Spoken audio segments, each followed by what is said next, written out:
Pour cette vidéo, je vous fais un rappel sur les grandeurs et les unités. Premièrement, les grandeurs. Pour définir simplement, on appelle grandeur toute propriété pouvant être mesurée ou calculée. Par exemple, la masse est une grandeur puisqu'elle peut se mesurer à l'aide d'une balance. Le volume, l'énergie, le temps, la distance, la vitesse, la température et bien d'autres encore sont des grandeurs. Pour simplifier, on utilise des symboles pour ces grandeurs, surtout lorsqu'on doit écrire les résultats. Par exemple, le symbole de la masse, c'est un M minuscule. Donc, lorsqu'on va écrire un résultat, au lieu d'écrire la masse vaut quelque chose, on va écrire M est égal à quelque chose. Pareil pour le volume, c'est un V majuscule, l'énergie, c'est un E majuscule, le temps, c'est un T minuscule, la distance, c'est un D minuscule, la vitesse, c'est un V minuscule, et la température, c'est un T majuscule. Attention, comme vous pouvez le voir, certaines lettres sont des majuscules, certaines sont des minuscules. Ça, c'est pour différencier les grandeurs, puisque pour le temps et la température, par exemple, les deux symboles sont des T. Donc on va utiliser un T minuscule pour le temps et un T majuscule pour la température pour bien les différencier et savoir de quoi on parle. Ensuite, les unités. Alors tout d'abord, je vais vous montrer l'utilité des unités. Par exemple, si nous avons un éléphant et une fourmi, et qu'on donne la valeur de la masse. La masse vaut pour les deux 6. Mais 6 quoi? Si on dit que la masse vaut 6 pour les deux, ça voudrait dire que la masse est la même, alors qu'on sait très bien qu'un éléphant est plus lourd qu'une fourmi. Donc là, il est important d'indiquer l'unité. Si on fait apparaître les unités, pour l'éléphant, ça va être la tonne, et la fourmi, les milligrammes. Et là, on va bien voir que l'éléphant est beaucoup plus lourd que la fourmi.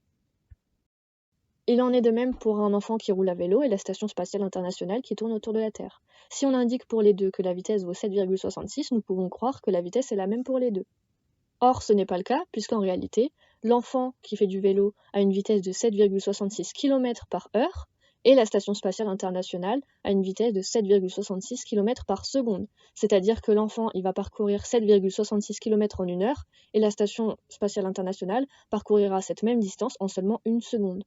Par ces exemples, nous voyons donc bien la nécessité d'indiquer les unités lorsqu'on exprime les résultats des grandeurs. Donc pour chaque grandeur, nous avons des unités qui sont associées. Et lorsque nous indiquons les résultats, nous utilisons encore des symboles pour exprimer les unités. Par exemple, pour la masse, qui s'exprime en grammes, nous utiliserons la lettre petit g. Également, si les valeurs sont trop grandes ou trop petites, nous allons simplifier en utilisant plutôt le kilogramme, la tonne ou le milligramme que vous connaissez déjà. Pour les unités de longueur, nous avons les mètres, les centimètres, les millimètres, les kilomètres, etc. Pour les unités de volume, nous avons les litres, centilitres, millilitres, mais également les mètres cubes ou les centimètres cubes. Les unités du temps sont les secondes, qui sont notre petit s, les minutes, qui s'écrivent M-I-N, et les heures, qui s'écrivent avec un H. Les unités de l'énergie sont par exemple le joule, avec kilojoule et joule principalement, et les watts, kilowattheures ou wattheures. Pour simplifier le diaporama, j'ai mis les principales unités, mais bien sûr, il y a également, par exemple, pour les unités de masse, les hectogrammes, les centigrammes, les décagrammes, etc. Et il en est de même pour les unités de longueur, de volume et d'énergie. Alors maintenant que tout ça est un peu plus clair, je vais vous montrer comment on écrit les résultats des grandeurs.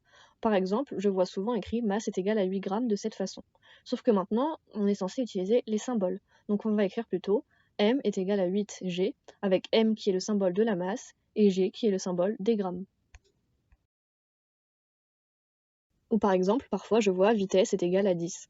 On va maintenant utiliser les symboles, donc le symbole de la vitesse est un V minuscule, et on va aussi préciser l'unité. Par exemple, si la vitesse a été mesurée en mètres par seconde, eh bien on va utiliser m/s pour écrire l'unité.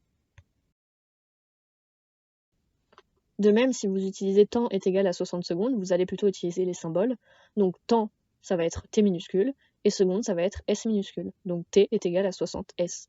C'est beaucoup plus simple, et nous, on comprend directement. Ce rappel est fini, vous allez maintenant pouvoir faire les exercices que je vous propose.